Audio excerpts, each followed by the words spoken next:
एक तरह से दिल्ली को जैसे बोले कि कसाई मारता है, कसाई की तरह दिल्ली को हलाल कर रहा था। ये किस तरह से लूट रहा था, कोई भी सीएजी रिपोर्ट इसको बेदाग नहीं साबित कर रही, कोई भी सीएजी रिपोर्ट इसकी प्रशंसा नहीं कर रही। वो जो यूट्यूब पर बैठे कबाड़ी झूठ का कबाड़ बेचा करते हैं, उनके मुंह से कभी आपने केजरीवाल के संदर्भ में एक शब्द नहीं सुना होगा। बॉलीवुड तो ऐसा लग रहा है कि कितने हंटरों के पास सुधर नहीं रहा है। अलग बात है कि बॉलीवुड के पूरे खान गैंग जमींदोज हो गए हैं। एक रूल है, हमने पाकिस्तान के साथ पूरी तरह से अपने आप को, पाकिस्तान को तिरस्कृत किया हुआ है। हमारे अज्ञात वीर वहां पर कारनामे कर रहे हैं। पाकिस्तान भिखमंगा बनने की स्थिति में है। वो तरस रहा आईपीएल में खेलने के लिए, वो भारतीय फिल्म वहां देख सके इसके लिए तड़प रहा है। लेकिन बॉलीवुड के जो माफिया हैं वो चोर गली से पाकिस्तानियों को एंट्री दे रहे हैं। ये खेल गजब है। मनीष जी, ये बहुत बड़ी घटना है और इस देश की मोदी सरकार को सीधी चुनौती है। और मोदी सरकार को ही नहीं, इस देश के 140 करोड़ हिंदुस्तानियों को चुनौती दी है ये बॉलीवुड के 2 टके के डायरेक्टर और प्रोड्यूसर ने। पहले जरा खबर दिखा दीजिए, उसके बाद हम लोग इस पर बात करते हैं। खबर दर्शक देख लें कि 9 साल बाद एक तरह से फिर घूमकर पाकिस्तानी सांप ने अपना मुंह घुसेड़ा है और अभी वो पूरा इस देश के अंदर आएगा। लेकिन इसमें आज ये जो घटनाक्रम है बॉलीवुड का, ये बॉलीवुड के कुकर्म का, ये कई सवालों को जन्म दे रहा है। मनीष, एक एक करके दिखाते जाइए केवल। ये देखिए, ये तो ट्वीट है तरन आदर्श जो फिल्मों की अपने रिव्यू करता है। इसने लिखा कि फवाद खान, वानी Kapoor, Abir Gulaal teaser out now, 9 मई 2025 release. Abir Gulaal the love story featuring Fawad Khan and Vaani Kapoor will release on 9th May 2025. The makers have dropped Abir Gulab teaser beside announcing the film's release date. Directed by Aarti Bagdi, produced by Vivek B. Agarwal, Avantika Hari and Rakesh Sippy. ये तो इसने खबर दी है, ये अपना धंधा कर रहा है, इसको छोड़िए। अब इसके बाद बगल में आ जाइए मनी जी, दूसरी खबर देख लीजिए। अबीर गुलाल फवाद खान की बॉलीवुड कमबैक फिल्म महाराष्ट्र में बैन होगी। एमएनएस ने रिलीज का विरोध किया। फवाद खान की बॉलीवुड वापसी वाली फिल्म अबीर गुलाल को राज ठाकरे की महाराष्ट्र नव निर्माण सेना ने विरोध का सामना करना पड़ रहा है। पार्टी ने महाराष्ट्र में फिल्म की रिलीज पर प्रतिबंध लगाने की धमकी दी है। अधिक जानने के लिए पूरी खबर पढ़े। पाकिस्तानी अभिनेता फवाद खान ने अपनी वापसी के लिए पूरी तरह तैयार।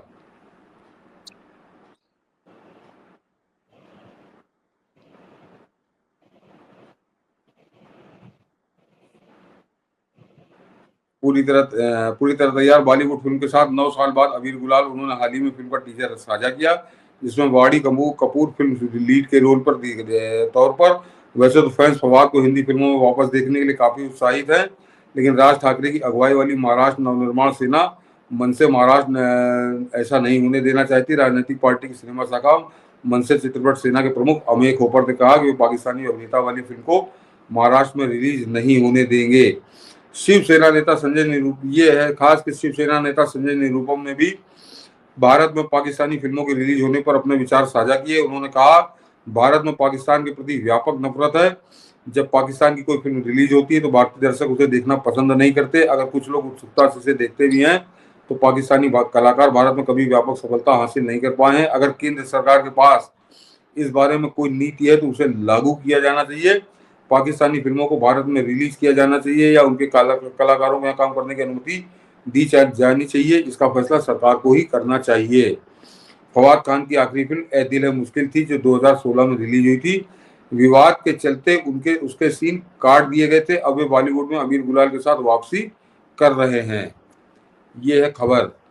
और ये मनीष जी, हाँ, अब ये दर्शक ये कहानी समझिए कि ये आदमी 7 अक्टूबर 2016 की इसकी पोस्ट मैंने निकाली है, लेकिन जरा समझिए कि ये 18 सितंबर को जब उड़ी पे हमला हुआ था और हमारे 18 सैनिकों को कत्ल कर दिया गया था, तो एकदम से पूरे देश के अंदर आक्रोश जागा था। और ये हुआ था कि भारत के अंदर जो पाकिस्तानी कमाई कलाकार बाण है, यहाँ पे जो पैसा कमा रहे हैं, इन सबको बाहर भगाओ। और इनको तत्काल भगाया गया था। ये जो फवाद खान, क्या नहीं मतलब करण ओबेरॉय, कौन है, करण जौहर, करण जौहर के साथ ये काम कर रहा था। उसने इसको भगाया था, तो ये भाग गया था 18 सितंबर 2016। और इस आदमी की जरा अभी मैंने इसकी पोस्ट इसलिए निकाली है कि 18 सितंबर 2016 को पाकिस्तान से आए आतंकवादियों ने 18 हमारे सैनिकों को कत्ल किया, लेकिन ये एक शब्द नहीं बोला उस पे, और ये भाग कर पाकिस्तान चला गया जब उसको यहाँ से खदेड़ा गया। और उसके बाद जब 27 या 28 सितंबर को जब भारतीय सेना ने पलट के उड़ी में सर्जिकल स्ट्राइक की और वहां के 200-250 सैनिकों को, आतंकवादियों को मारा, तो उसके बाद क्योंकि आतंकवादी पाकिस्तान के मारे गए थे, तो इसने 7 अक्टूबर 2016 को एक ये पोस्ट लिखी कि I have been in Lahore since July as my wife and I had been expecting our second child. I have received numerous requests from the media and from well-wishers worldwide asking me for my thoughts on the sad incidents that took place in the past few weeks. As a father of 2 little children, I pray and wish। अरे पूरा छोड़ दीजिए, इसको हटा दीजिए, इसका क्या मैंने ये दिखा दिया कि इसमें साथ ये नीचे हिंदी में भी है, इसका ट्रांसलेशन भी है कि मैं अपनी पत्नी के रूप में जुलाई में लाहौर में हूँ और अपने दूसरे बच्चे की उम्मीद कर रहा था। क्या है मनीष जी, मुझे मीडिया, हाँ उसी का पहली बार मैंने इस मामले पर बात की। कृपया इस दौरान मेरे लिए जिम्मेदार किसी अन्य शब्द की अवहेलना करें, क्योंकि मैंने उन्हें नहीं कहा है। मैं पाकिस्तान भारत के अपने सभी प्रशंसकों, साथी कलाकारों को धन्यवाद देता हूँ। यह है तो अब मनीष जी ये बात है कि 9 साल बाद ये पाकिस्तानी कलाकार को लेकर हीरो बना के हिंदी बॉलीवुड की फिल्में हीरो बनाकर कौन प्रस्तुत कर रहा है, कौन इसको फंडिंग कर रहा है। ये 9 साल बाद पाकिस्तान की घुसपैठ हिंदुस्तान के अंदर कराने की हिम्मत किसकी हुई है, कौन लोग हैं ये और कौन इनको फंडिंग करता है। ISI से इन लोगों के क्या संबंध है, पाकिस्तान की सरकार से इनके क्या संबंध है, पाकिस्तान की फिल्म इंडस्ट्री से इनके क्या संबंध है कि इन्होंने मनीष जी पूरी पिक्चर शूट की है इंग्लैंड में और अब उस पिक्चर को हिंदुस्तान में रिलीज कर रहे हैं अपने हिंदुस्तानी डायरेक्टर प्रोड्यूसर के नाम से। तो ये एक बड़ी साजिश है जो भारत में एंटी पाकिस्तान बना हुआ माहौल, जो पाकिस्तानियों को घुसने नहीं दिया जा रहा। पाकिस्तानी जो आके यहाँ टुकड़े तोड़ते थे उनको टुकड़े तोड़ने को नहीं मिल रहा, भूखों मर रहे हैं 1 किलो आटे के लिए।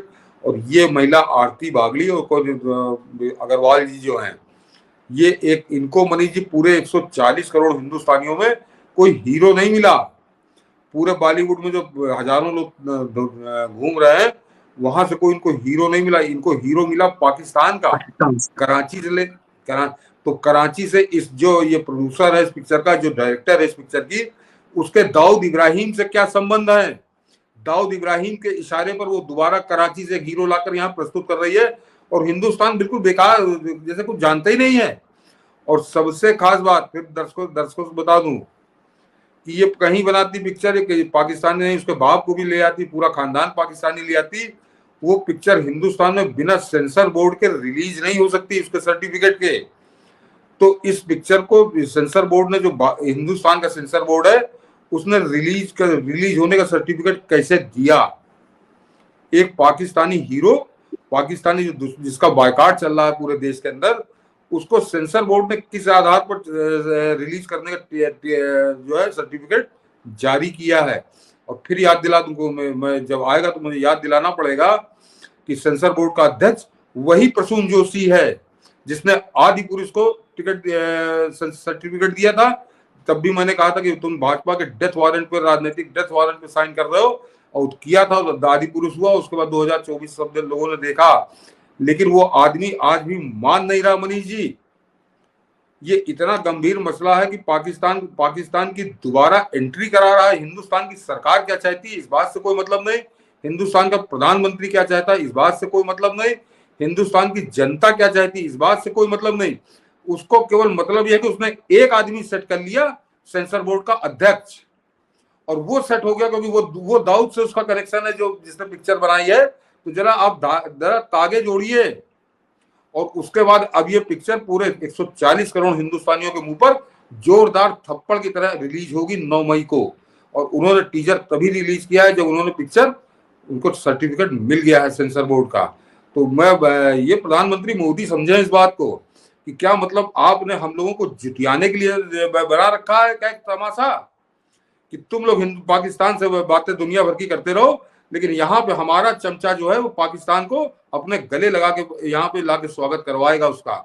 ये बड़ी घटना है। फिर अगर इस तरह से पाकिस्तानियों को टुकड़े फेंकने हैं, एक चमचे के जरिए फेंकने हैं, सेंसर बोर्ड को चमचे फेंकने हैं, तो इन क्रिकेटरों को क्यों पाबंदी लगा? दुनिया की नौटंकी क्यों होती रही अभी 3-4 महीने तक कि चैंपियंस ट्रॉफी में भारत जाएगा और फिर नहीं जाएगा, फिर टीम जाएगी कि नहीं जाएगी, और उसके बाद फिर टीम नहीं गई तो फिर वह अबू धाबी खेलने लगे। तो ये नौटंकी करना बंद करो, सीधे कहो कि पाकिस्तान को खूब, पाकिस्तान हमारे यहाँ आएंगे, हम पाकिस्तान में खूब जाएंगे। तो ये अपने आप में बहुत गंभीर मामला है।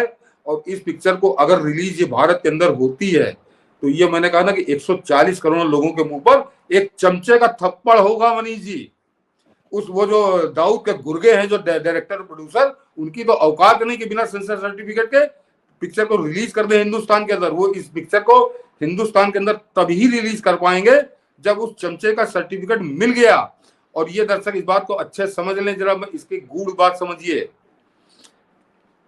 करोड़ों रुपए लगाकर लंदन में जाकर पिक्चर की पूरी शूट करने की, तो इसका मतलब उनको आश्वासन था कि तुम पिक्चर बनाओ, रिलीज करने का सर्टिफिकेट तो हम देंगे तुमको। ये है मैं इसका वो, अन्यथा कोई पागल नहीं है कि जिसको मालूम हो कि हिंदुस्तान में बायकॉट चल रहा है पाकिस्तान का, उसके बाद वो करोड़ों रुपए का जुआ खेल जाएगा, वो जाके पूरी पिक्चर बना लेगा और उसको ये नहीं मालूम कि हमको सर्टिफिकेट मिलेगा कि नहीं मिलेगा। लेकिन हिंदुस्तान में उसको सर्टिफिकेट के आश्वासन पहले से मिल चुका था कि तुम बना के आओ, दाऊद तुमको माल देगा और तुम दाऊद के माल पे पिक्चर बनाओ पूरी, और उसके बाद तुमको रिलीज का सर्टिफिकेट हम देंगे। अन्यथा मनीष जी, इस बात का कोई जवाब हो सकता है कि हिंदुस्तान के अंदर छोटे से लेकर बड़ा और खासकर साउथ की इंडस्ट्री भरमार है कलाकारों की, लेकिन उस आरती बगड़िया और वो जो अग्रवाल है ससुरा जो प्रोड्यूसर, उसको पाकिस्तानी हीरो लेके आया है वो, और 9 साल बाद लेकर आया है, जबकि जिसको मालूम है कि हिंदुस्तान में पाकिस्तान का बायकॉट चल रहा है, तो उसने करोड़ों रुपए ऐसे ही नहीं फूंक दिए उसको। इसका मतलब पहले ये पूरी साजिश तैयार हुई कि कैसे पाकिस्तान की री एंट्री कराई जाए हिंदुस्तान के अंदर, और उसमें जो सबसे बड़ी बाधा थी वो सेंसर बोर्ड का सर्टिफिकेट होता था। तो ये उसको आश्वासन मिल चुका था कि तुम पिक्चर बनाओ पाकिस्तानी को लेकर, सेंसर सर्टिफिकेट तुमको हम देंगे, और ये हो रहा है। अब ये जो 9 मई की उसने डेट दी है, 9 तारीख को पिक्चर रिलीज होती है, तो क्या होता है देखते हैं। और ये तो पक्का है बनी जी कि बंबई में जब कह दिया है तो बंबई में राज ठाकरे नहीं रिलीज होने देगा। लेकिन ये जो माननीय हमारे मुख्यमंत्री बैठे हैं देवेंद्र फडणवीस, ये जरा उनकी भी परीक्षा होगी कि उनको बुरा लगेगा कि नहीं लगेगा कि एक पाकिस्तानी आके नाचेगा हिंदुस्तान में, तो उनको वो उसमें क्या उनकी प्रतिक्रिया होगी, या इस देश को राज ठाकरे का ही भरोसा है।